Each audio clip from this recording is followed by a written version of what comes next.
Okay, this is your special edition of Business Incorporated. We're back on the program. A very big day for Nigeria's final monetary policy committee today. Focuses on where the road we've traveled so far in 2018 and what's the outlook for next year, squeezing macroeconomic and monetary policy issues for the year into the political environment or political times we find ourselves, and of course what lies ahead next year.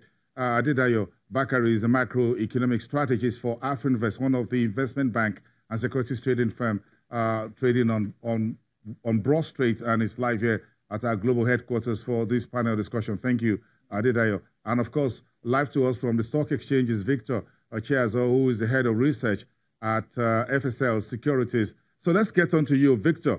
Give us how much do you think of the MPC decisions since the beginning of the year actually impacted on the economy and the market since 2018 started?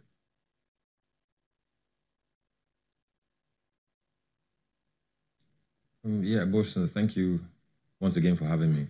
Looking at what has happened in 2018, it's clear that the CBN Monetary Policy Committee has actually decided to focus on price stability and fight inflation, as well as actually maintain a stable FX market. But the unfortunate thing is that that has actually been at the expense of growth in the economy.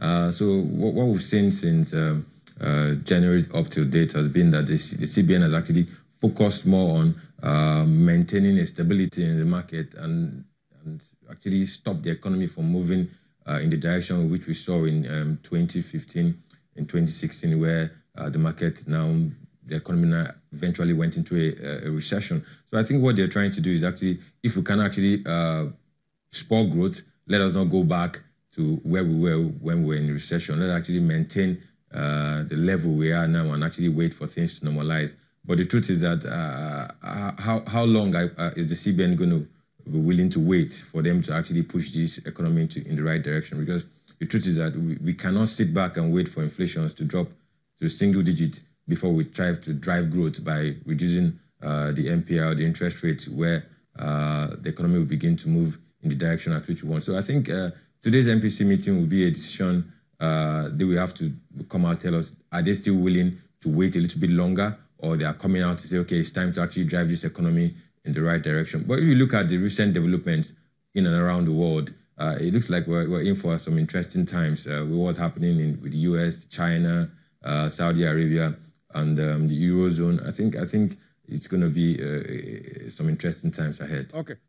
Victor, one quick question to you, and I'm going to ask the same question, slightly skewed from Adedayo here, but to you, because you are the head of research of a brokerage firm and a dealing firm. So in terms of research, that's what I mean.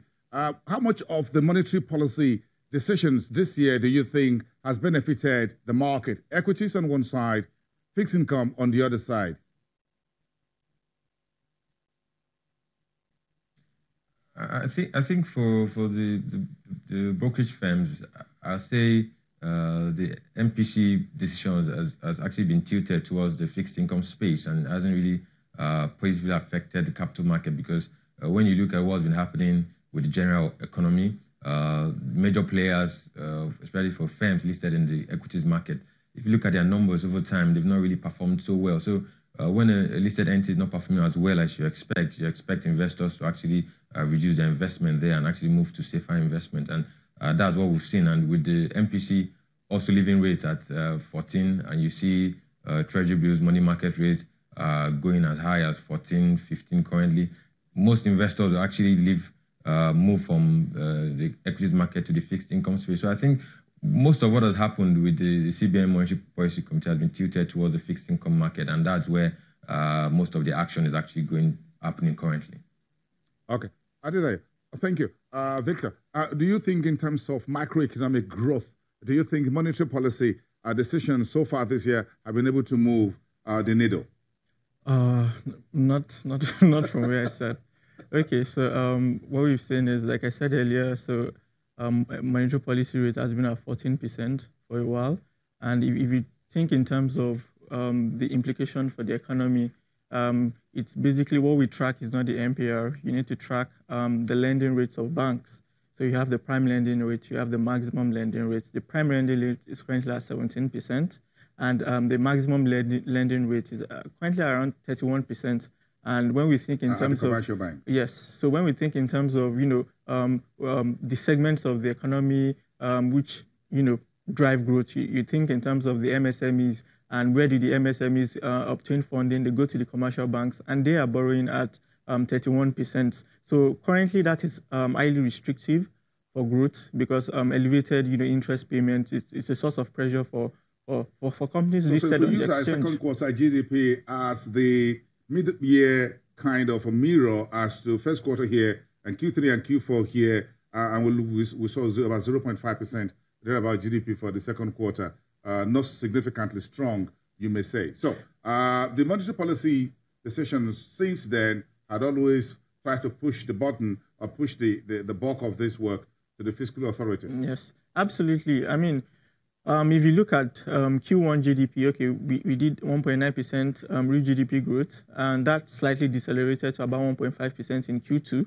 And what we observed from the numbers was that, apart from the fact that there was a reduction in oil output, we also noticed that the non-oil sector, mainly the agri sector, which is over 20% of the total GDP size, actually slowed to about 1.1%. The agri sector had, usually been, the most resilient segment of the economy. So when you look at it in terms of what happened in 2015, the economic recession in 2016, up to the, slow recovery we had in 2017, agri was always maintaining a steady growth of 3 to 4%. And what we've seen is the sector has come under, high pressure this year and decelerated to about 1.1%. So the bright spot was really in services, where we saw telecommunications, drive a lot of the performance we saw. When non-oil sector, if you adjust for agri, there was a very strong performance in Q2. So we're optimistic that in Q3 and Q4 we should see the non-oil sector should come to play a better role. Do you think we'll be able to keep our keep 1% GDP? Or you're looking at what some folks are looking at? Are we likely to end up like 2016, 2017 when we just about 0.5% ending the year? No. Or with the 1.9, 1.5%, if we, do you think we're on trajectory? Yeah, we are on trajectory. Okay, so we did annually in 2017, we recorded a growth of 0.8% year on year. And this year so far, it's, initial expectations were that, growth should pick up faster.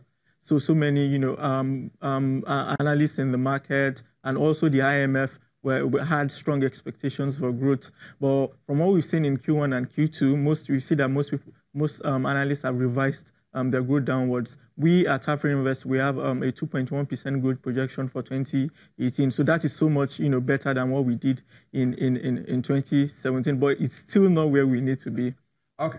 Adedayo Bakari, thank you very much from AfriInvest. And of course, live to us also from the Nigerian Stock Exchange, Victor Chiazo of FSL Securities. Thank you very much, everyone, for watching this special edition of Business Incorporated. Of course, the big story is still ahead. Nigeria's MPC decision day, the final one in the month of November. I am Bosun Amofaye. We thank you very much for watching.